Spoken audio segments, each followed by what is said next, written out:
장기적으로 보면 지금 투자할 때라고 이제 보죠. 2차 전지 쪽이나 아까 말씀드린 챗 GPT, 챗봇 관련 그쪽이 지금 제가 생각하기에는 괜찮은 섹터라고 생각이 들거든요.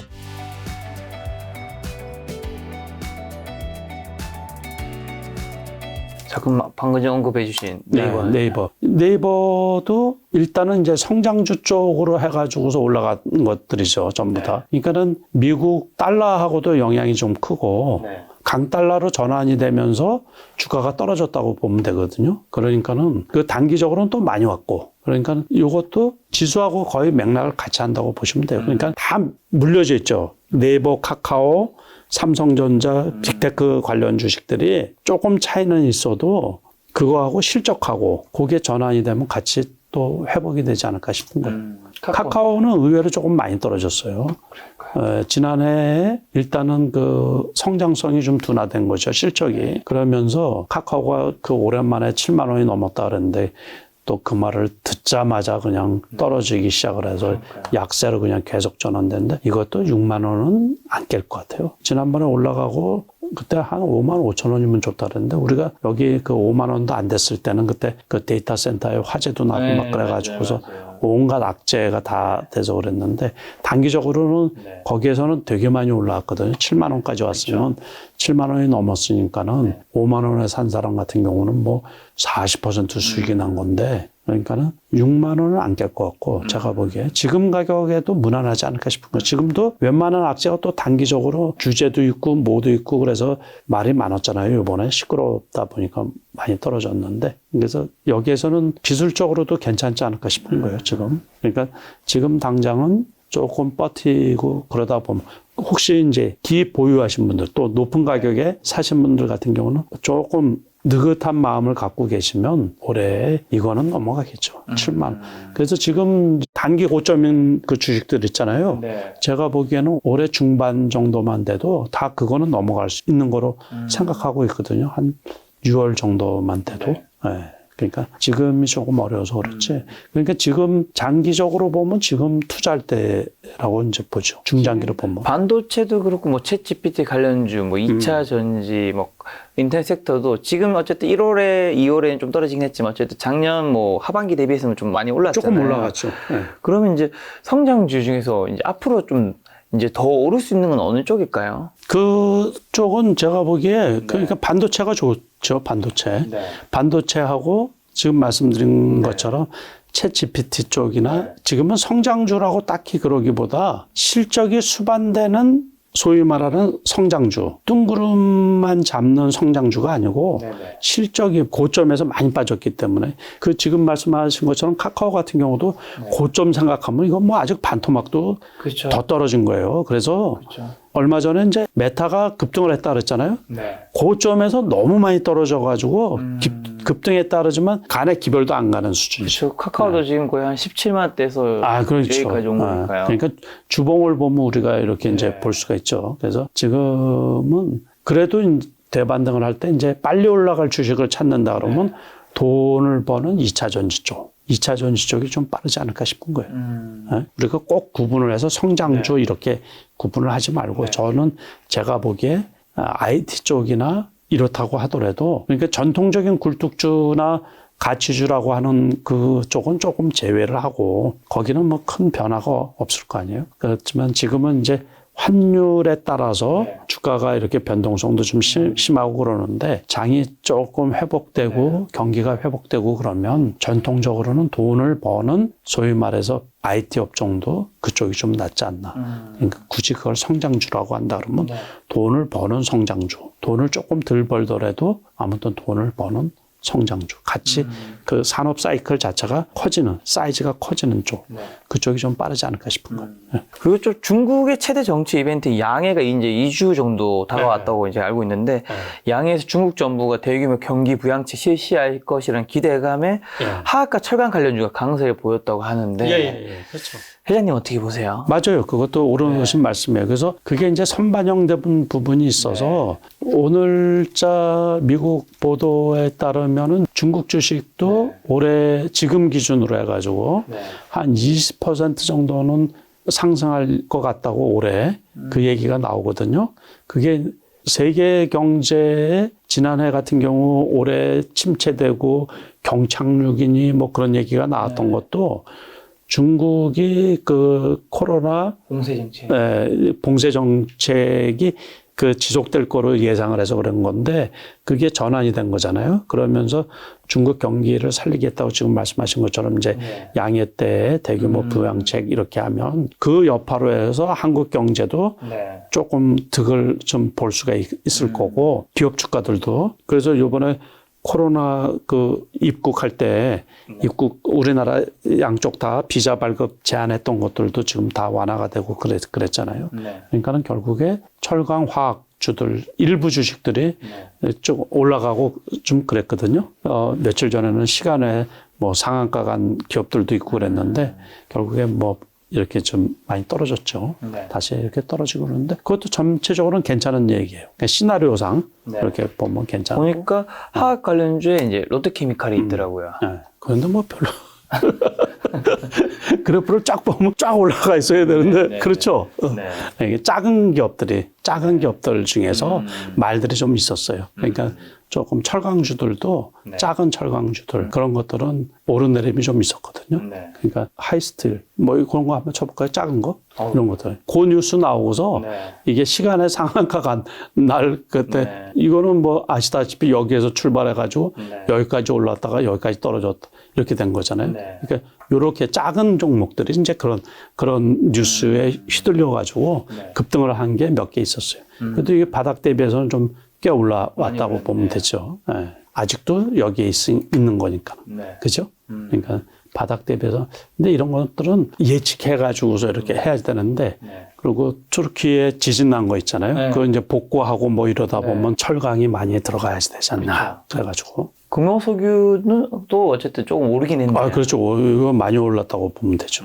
대표적인 그 화학주인데. 그럼 말씀하신 이제 또 철강에서 하인베스틸도 뭐 조금 오르는 상태인 거고. 효성화학 같은 거가 거래도 별로 없는데, 그게 요번에 급등을 한 거예요. 대표적으로. 여기 보면 장대 거래량이 나온 것 같잖아요.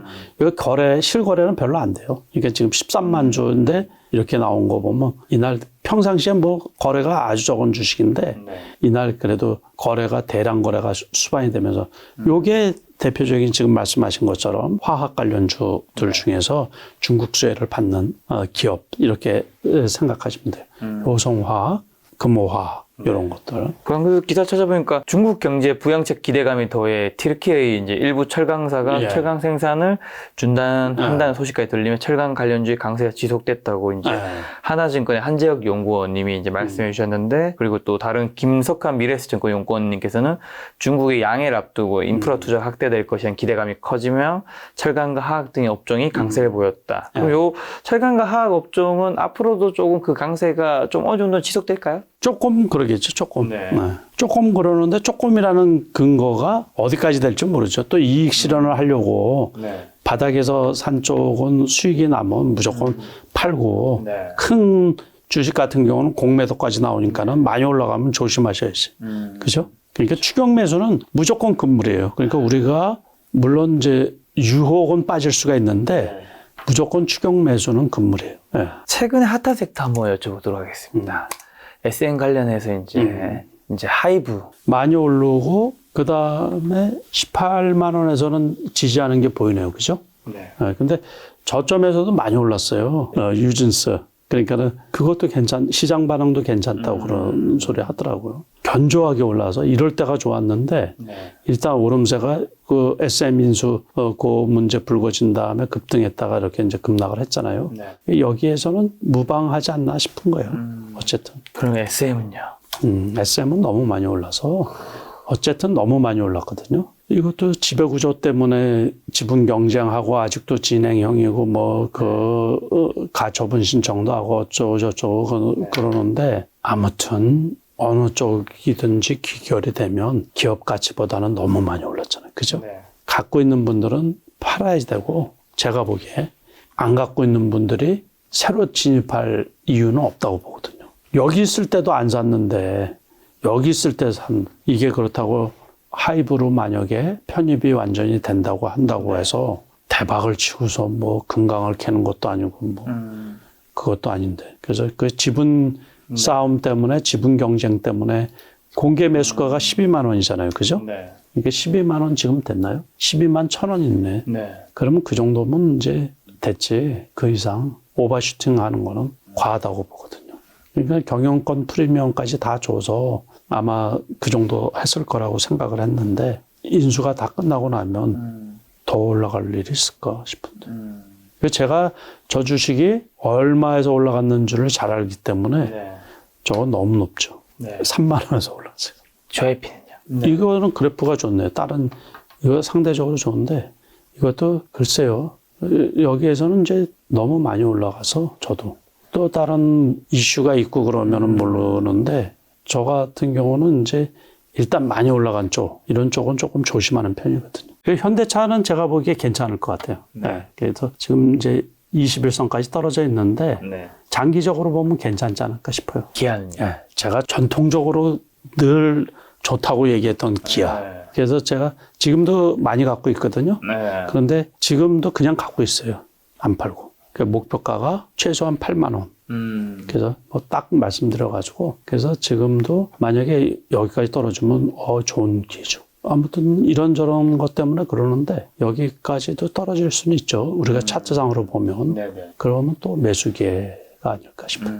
기아는 근데 왜 옛날부터 좋게 보시는데요? 그냥 좋으니까. 제가 우리 김 작가님 좋아하거든요.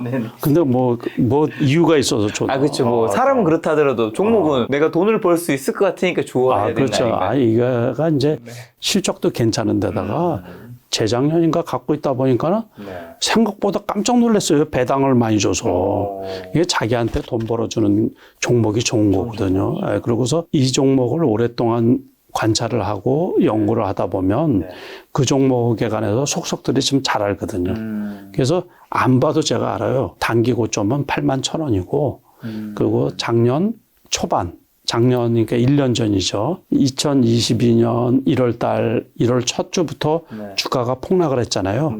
그때 가격이 얼마냐면 8만 8천 원이에요. 그때 지수가 얼마냐면 2,600포인트예요. 그러니까는 올해 제가 중반 하반기에 우리 주식이 최소한 2,600원 넘을 거로 생각을 갖고 있거든요. 그리고 작년에 제가 여기 나와서도 말씀을 드렸을걸요. 8만 7천 원을 팔았다고. 제가 매도한 가격을 다 알고 있기 때문에 그러니까는 지수가 한 2,500포인트 넘고 2,600포인트 되면 8만 원은 무난히 가지 않을까. 그래가지고서 안 팔고 있는 거예요. 그만큼 요 종목을 좀 잘 알고 계시죠. 잘 알고 있죠. 혹시 그러면 기아만큼 또 잘 알고 계시는 좀 다른 종목이 또 뭐가 있을까요? 대부분은 잘 알고 있어요. 근데 안 끌려서 그렇지. 안 끌려서 손이 안 나가는 거죠. 안 끌리고 자기가 주식 투자를 오래 해왔잖아요. 그래도 자기가 평생 해오면서 돈을 많이 버는 섹터가 있는 거예요. 섹터. 그렇죠. 그럼 그쪽은 내가 전문가거든요. 누구보다도. 그럼 그런 건 어떤 게 있을까요? 그래서 보통은 이제 IT 업종이라든가 바이오 제약 업종 뭐 이런 쪽도 제가 잘하는데 근데 바이오 제약은 지금 돈이 되는 쪽이 아니에요. 이게 지금 돈이 되는 쪽은 주로 2차 전지 쪽이나 그 스몰캡에서 2차 전지 쪽이나 아까 말씀드린 챗 GPT, 챗봇 관련 그쪽이 지금 제가 생각하기에는 괜찮은 섹터라고 생각이 들거든요. 그래서 그쪽에 작은 기업들이 있어요. 그래서 그쪽들을 이제 공부를 좀 해보시면 기회가 있지 않을까 싶은 거예요. 오늘 언급되지 않은 종목 중에서 혹시 뭐 돈이 되면서 또 옛날부터 잘 아시는 종목이 또 있나요? 대형주는 없어요. 대형주는 제가 보기에 그러니까 삼성 SDI를 좋게 보고 있고 그래서 이제 빠지면 추가로 살 만한 데가 삼성 SDI 그리고 SK의 아이테크. 그래서 이게 요번에 단기적으로 여기까지 갭상승을 했거든요. 그러고서는 실적이 뭐 별로 안 좋죠. 아무튼 실적은 지난번에 실적이 나쁘게 나와가지고 여기까지 떨어진 건데 그래서 올해도 흑자로 전환되기가 어려울 거로 제가 보거든요. 영업이익이. 근데 SK온 그것도 뭐 지금 당장 상장되는 건 아니지만 아무튼 SK 그룹의 그 2차 전지 쪽의 시너지 효과 뭐 이런 거를 감안을 하면 다음에 여기 정도는 갈 소지가 있지 않나 이렇게 봐서 이런 것들도 이제 6만 원 정도까지 떨어지면 괜찮지 않을까 이렇게 보고 있는 거예요. 회장님은 그 장기 투자 그리고 대형주 계좌랑 또 중소형주 단기 매매 계좌가 좀 다르시잖아요. 네, 다르죠. 그럼 요즘에는 혹시 장기 투자 좀 대형주에서 조금 모아가거나 그런 주식은 혹시 있을까요? 그게 이제 삼성 SDI하고 네. 기아차하고 네. 삼성전자하고 그리고 저것도 괜찮게 봐요. 네. LG 이노텍. 네, LG LG 이노텍도 여기 보면 단기적으로 27만 원이 바닥이라고 보고 있고 네. 28만 원이면 괜찮지 않을까 싶은 거예요. 이것도 이제 장기적으로. LG 이노텍이 원래 그 애플하고 좀 관련이 있죠.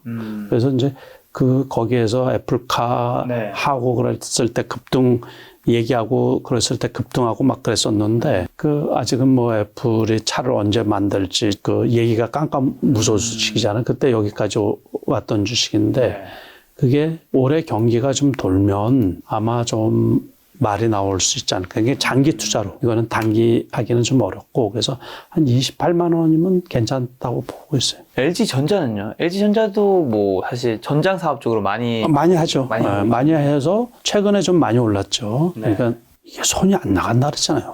이거는 별로더라니까요. 네. 제가 이 가전의 색깔이 깊기 때문에 네. 그래서 그런가 봐요. 그 LG 가전이 제품은 좋은데 네. 만약에 다 남들이 좋다 그래요. 그런데 내가 어떤 제품을 하나 구매를 했는데 그게 나한테 아주 안 좋은 기억이 안 좋은 기억이 있어요. 그러면 그 이미지가 나쁜 거, 그게 주식 투자에도 영향을 미치거든요. 네네. 그러다 보니까는 저는 여기에 손이 안 나가더라고요. LG전자. 개인적으로 안 좋은 추억이 있으신 걸로 기억하도록 하겠습니다. 포스코홀딩스는요? 포스코홀딩스는 괜찮죠. 이것도 한 요 정도 떨어지면 제가 하겠어요. 요 정도. 한 번 정도 더 떨어지면 네. 포스코홀딩스 좋아요. 옛날부터 좋아요. 여기서 뭐 국물 하나 제가 뭐 받은 건 없는데 네. 그거 좋아하는 게. 포스코홀딩스 뭔가 받은 건 없으시면 좋아하는.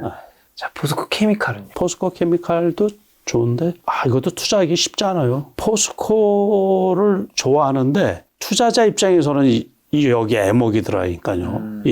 그 몇 번 포스코 케미칼도 그렇고 포스코 아까 홀딩스도 그렇고 포스코 또 작은 회사 있거든요. 그것도 역시 마찬가지고 네. 포스코 엠텍 네. 이것도 쉽지가 않아요. 여기에 급등했다가 해외 염호라고 있잖아요. 리튬 뭐 그 얘기 나와서 급등을 했다가 이거는 근데 이제 거래량이 이렇게 수반이 돼야지만 올라가거든요. 네. 여기서도 보시면 갭 상승했잖아요. 그럴 땐 또 거래가 이렇게 수반이 돼야지. 그래야지만 한 번씩 뜨니까는 투자하기가 엄청 어려운 회사예요. 전체적으로. 많은 인내를 요구하는. 빨리빨리 돈 벌고 싶어 하시는 분들은 되게 그 애먹이는 주식이에요. 근데 김 작가님은 빨리빨리 벌고 싶어요? 아니면? 저는 빨리빨리 버는 건 아주 솔직한 마음으로는 근로와 사업소득으로 더 열심히 빨리빨리 벌어야겠다 생각을 좀 하고 있고 투자는 천천히 그 실력이 또 맞게끔 하는 것도 중요하다. 그래요? 그러면 이런 주식 괜찮죠. 이런 주식 괜찮죠. 그죠? 책임지실 겁니까? 아니, 개인의 몫이죠. 네, 그렇죠. 네네. 괜찮다고 해주셔서. 우리가 방송은 같이 하지만 일철 정보를 뭐 공유하거나 이러는 경우는 없습니다. 맞습니다. 제가 회장님 말씀 따라서 들어간 적 없습니다, 여러분.